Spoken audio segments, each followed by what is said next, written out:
Well, hello everybody, back again, Martin here. Welcome to the channel. I've got something a bit different for you today. Some of you probably know I've got connections in Colombia, and some of you might also know that I deal in property in the UK. So why don't we put the two together and go and buy a house go and buy a house in Colombia. How stupid does that sound? Anyway, that's the plan. I've got the tickets booked. I'm off to Heathrow tonight and we're going to fly to Bogota, and then I've got a couple of hours wait in the airport, and then I've got a little flight, only 20-25 minutes, down to a city called Ibagué in Tolima. I've seen a house there which I quite like the look of. It's in a gated development which is quite popular down there because it's nice and secure. It has security guards at the front gates and all that stuff. So, as I say, I've bought and sold many houses here, so I know exactly the procedure here, but I'm not really very familiar with how to do it over there. I have done a bit of research, but it's all quite new ground to me. And I'm also a little bit concerned because Colombia is a very corrupt country and you can't trust anybody, not even a solicitor. Or the police or anybody. You can't trust anybody, so I'm not actually sure how it's going to go. So why don't you come along on the adventure with us and see how we get on, alright? I'm sure it'll be fun. Well, good morning. It's 3:30 in the morning and I've just arrived here in Colombia. Just cleared customs. There's the customs behind us, and I am very, very tired, so I'm going to go downstairs and have a rest. I've got another 2 hours to wait for my connecting flight, and then we'll be off down to Ibagué. So we'll catch up with you then. Take care.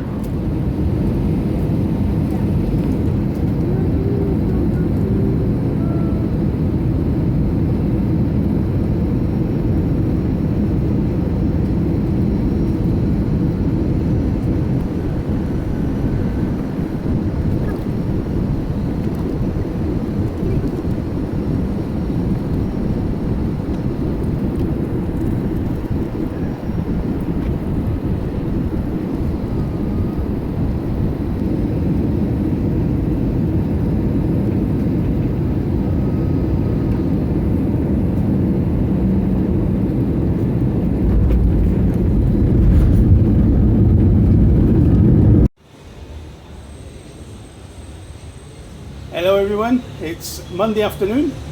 I've had a bit of a sleep this morning after that big flight yesterday.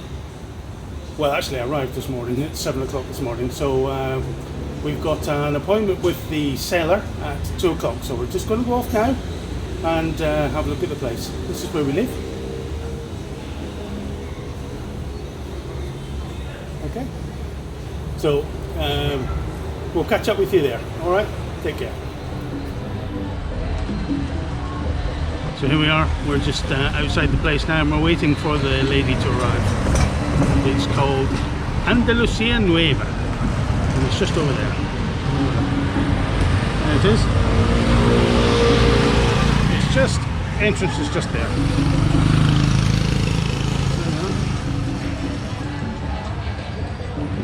This is what the place is like. Music everywhere.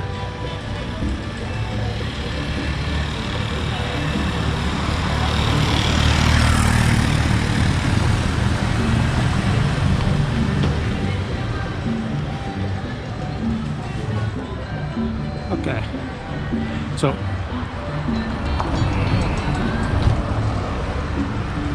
wish us luck. We'll catch up with you in a minute. There's the missus. Okay, wish us luck. Okay, vamos. En 2.033.500. Bueno. Tenemos trato hecho hoy, ¿qué? Septiembre 27 del 2022. Con el señor Martín hemos acordado compra de esta hermosa casa en 233.500.000.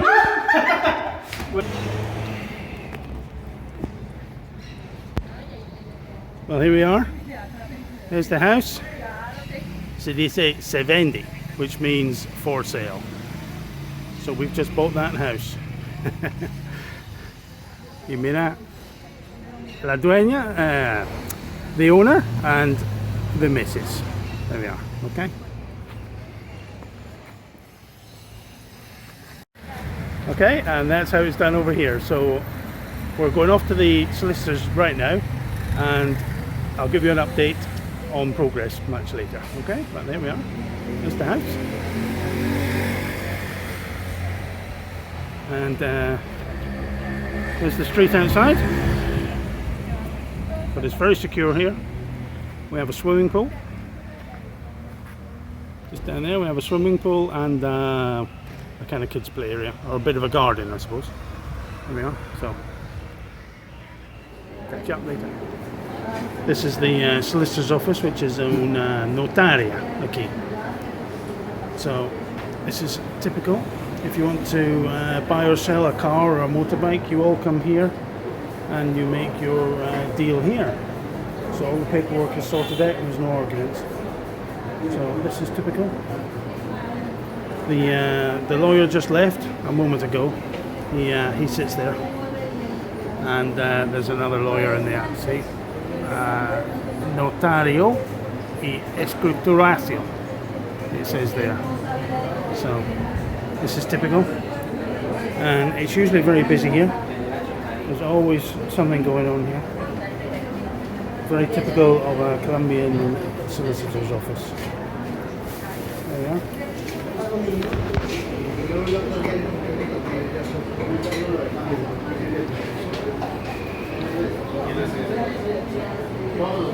Voy a preguntar cuánto me gasta la notaría. Espérame que estoy haciendo para administración.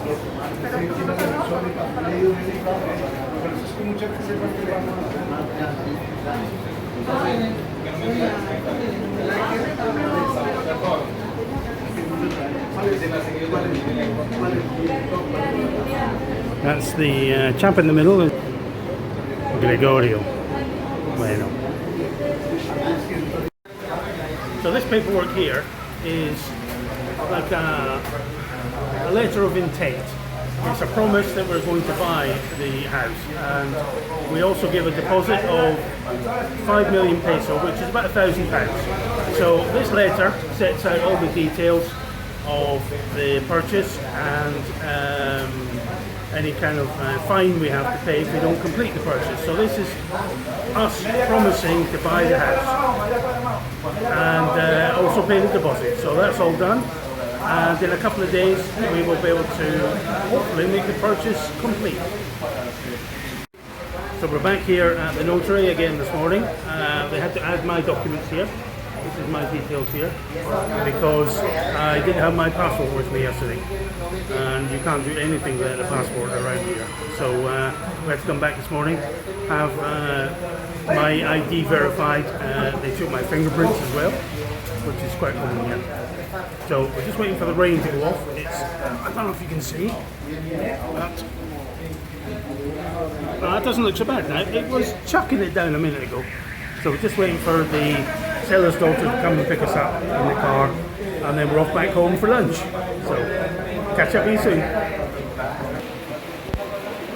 I'm just standing outside the bank right now, and I've just verified that the money is actually in my account, and that was a long process. That's taken about an hour and a half to verify that the money has arrived, because the money wasn't actually in the account. It was somewhere in the ether in between their bank and my bank. So it's taken about it's taken an hour and a half for the money to actually arrive, for them to kind of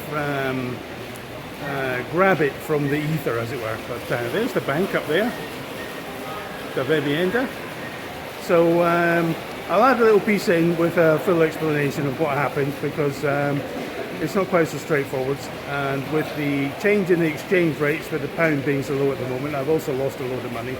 So I'll add a little bit in when I've got time to tell you about that. But for now, the missus is at the bank next door, which is that one, which is Bank Colombia, and she's getting the deposit out to give to the seller. The seller's actually there with her at the moment, which is handy, because when the tellers want to ask you something, at least buyer and seller are sitting together so they can answer each other's questions. Okay, so that's it for now. We'll get back to it, but my God, what a process this is. British banks are superb. Okay, bye for now. So let's just talk about the mechanics of sending the money over here. My very best piece of advice to anybody is to open a bank account here in your own name. There are many national banks here, but there are also several international banks that are quite happy to accept international money transfers. And they're the people to go to when, obviously I'm a foreigner, that a foreigner can open a bank account here. Now the reason for this is that when you send the money from your account in UK, you're sending it to your own bank account over here. You're not sending it to a lawyer or the seller or anything like that. You're sending it to yourself, so that if anything goes wrong, you still have the money. The money either arrives here in your bank account or gets rejected and goes back to your own bank account in UK. But the money never leaves your possession. So that's my very first piece of advice, and I think it's the most important too. Obviously, you're going to come to this country to look at the house first. So while you're here, open a bank account. I already have 2 bank accounts. I have one in Da Vivienda and one in Colombia. So I send money to myself regularly for day-to-day expenses.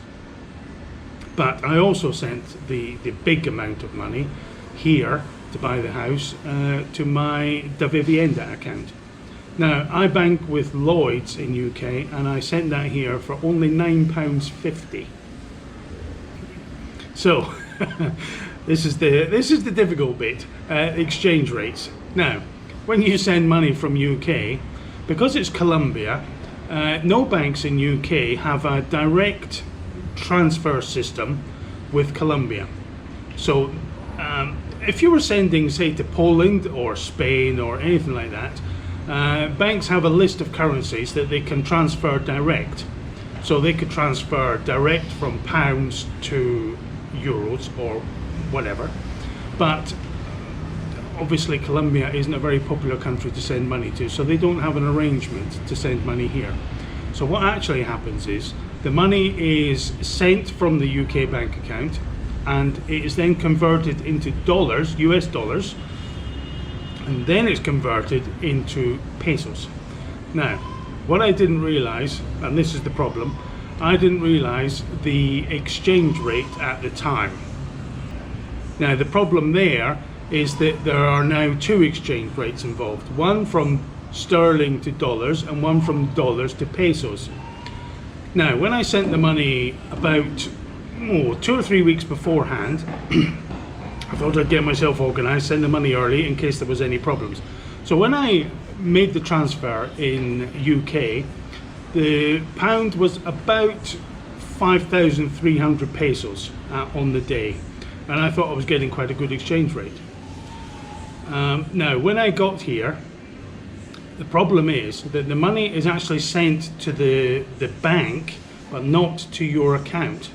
So the exchange rate I was given when we went to the bank and drew the money down, the exchange rate I was given was the exchange rate on the day that I was sitting there in the bank. Now, what with the current turmoil in finance at the moment, unfortunately, my 5,300 pesos per pound, by the time it was converted to dollars and then converted to pesos, and the abysmal exchange rate that I was given on the day, I actually got 4,423 pesos per pound, which is dismal.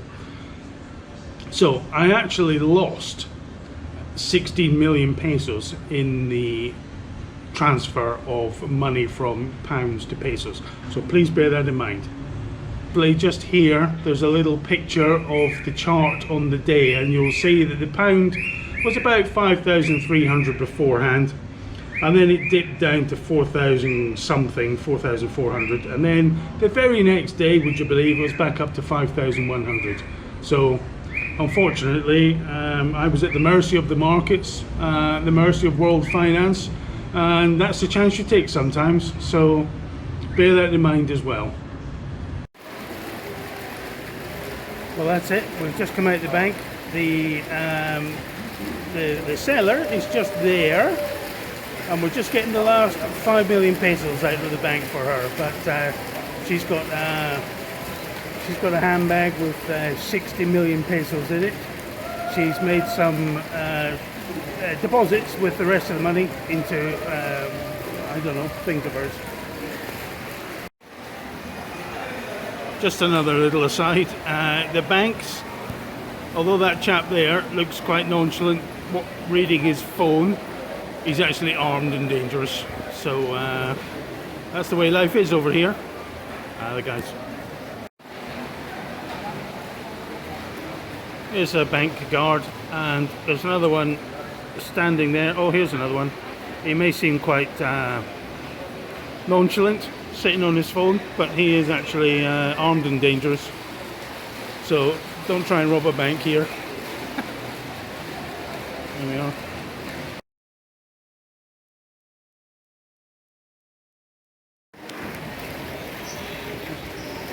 Well, here we are outside the bank. We've just done the money transfer to the seller's account, so the house officially is ours.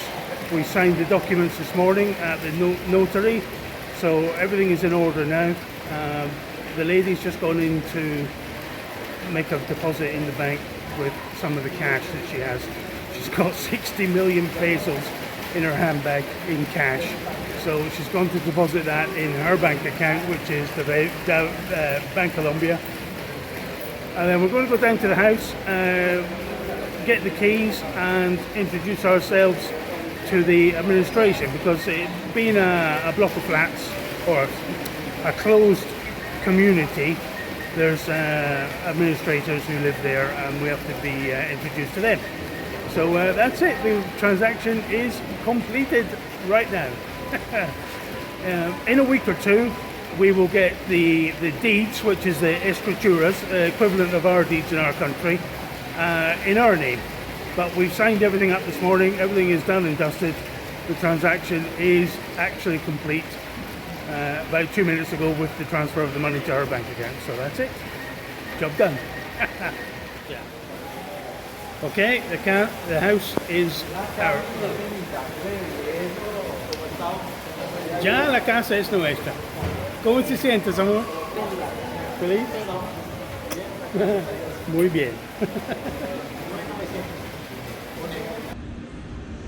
So let's just run through the comparison between buying in UK and buying here in Colombia. I've got some notes written down here. So the escrituras are pretty much exactly the same as the title deeds to your house here. So that's the same. The letter of intent to buy is exactly the same as the contract between buyer and seller, where in legal speak it says the buyer will buy and the seller will sell. So that's exactly the same as well. So pretty much everything really is the same in both countries. So the whole process was, we went to view it, we agreed a price, and then we went off to the notary who does everything. He's not necessarily a lawyer, he's a notary, which is like a kind of government official. So we went off there and they wrote out, while we waited, they wrote out the letter of promise to buy. So we both signed that. Well, three of us signed that because me and the other half were buying, and the seller. So all three of us signed that. We then went up to the bank with the seller and we withdrew 5 million peso in cash and gave to her. That's £1,000. So the deposit was £1,000. From there, a couple of days later, now there was a small delay because the lady had a mortgage on the house and she had to have a letter from the bank which stated that they gave her permission to sell it so that she could repay the mortgage. So that was a 1 day delay, that one. So on the Friday we went up to the notary again, and they had written out all the purchase contract previously. That was all pre-written for us, and we signed the papers.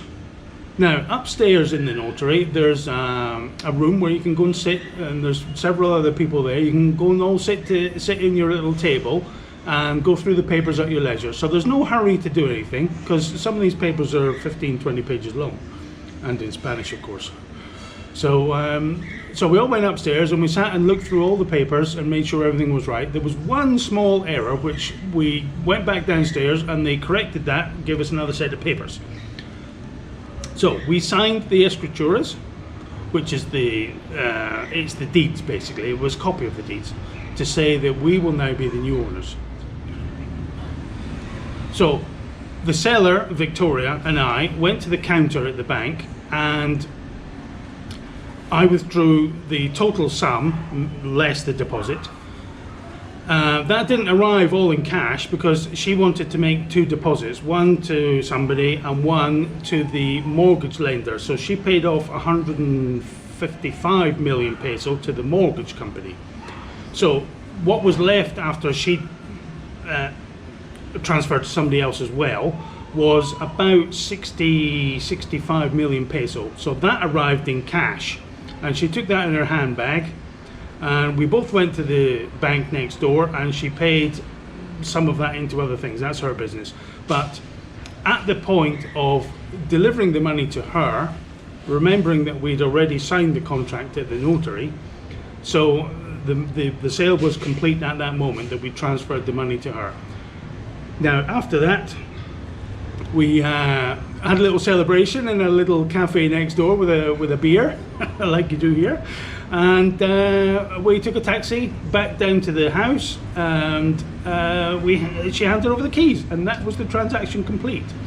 Now that whole transaction took only 3 days. I arrived here on when did I arrive? I arrived here on Tuesday morning. We looked at the house on Tuesday afternoon, and by Friday morning we had paid for the house, signed all the paperwork and taken possession of the keys. So that's not a bad process for over here, because over here things tend to take a lot longer than you think. I was quite impressed. Obviously I'm quite familiar with the buying process in UK, so over here I could see a lot of similarities, which was quite a comfort to me, because in essence I didn't see anything which I was worried about or apprehensive about. Everything went to plan. I'm sure things could go awry many times, but everything went to plan for us, and we're very happy with the purchase. So if you ever are thinking about making a purchase over here, go for it. Okay, write me in the comments if there's any questions you want to ask, and I will do my best to answer them. Okay, so bye for now. Oh, and just another thing, I will make another video. We're going to have a builder come in and renovate the house, so that'll be a complete separate set of videos. So watch out for that. Okay, so good luck, take care, hopefully see you soon.